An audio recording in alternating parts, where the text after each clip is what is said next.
उतरी सबन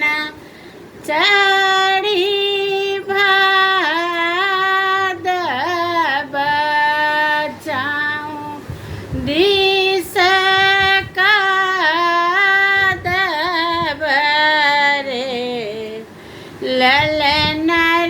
री में की झिमी की मेघ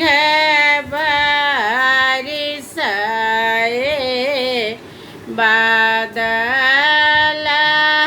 रखी तबेला रे ललन री में की झिमी की बरसों में गत बाद लहर खीत भेल रे ललन देवा की जे दर देवे आकुल दग ऋण चाहिले रे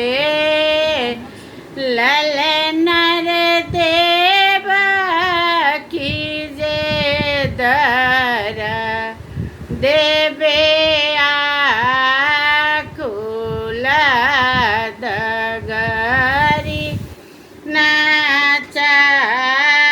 चाहिले रे ललन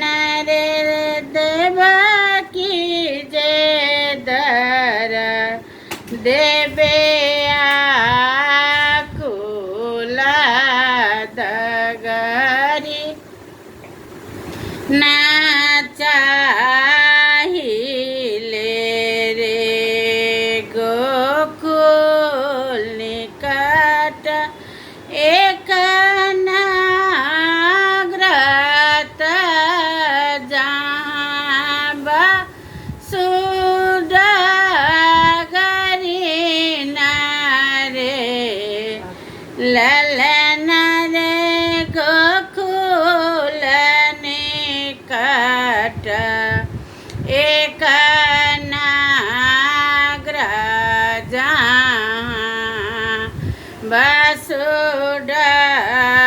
बसुडगरीन रे जबे जनमल जदु नंदन खूजी गेल बंधन रे ललन रे खूजी गेल वज्र के मारा पहारो सब सुतल रे माथे मुकुट कर कंगन डार ही घुंघरू बाजो रे ललन रे से देखी देव की डेरा किए दैव देलन रे ललन रे से देखी देव की डेरा किए दैव देलन रे जुनि कान जुनि खिजु देव की जुनि आहा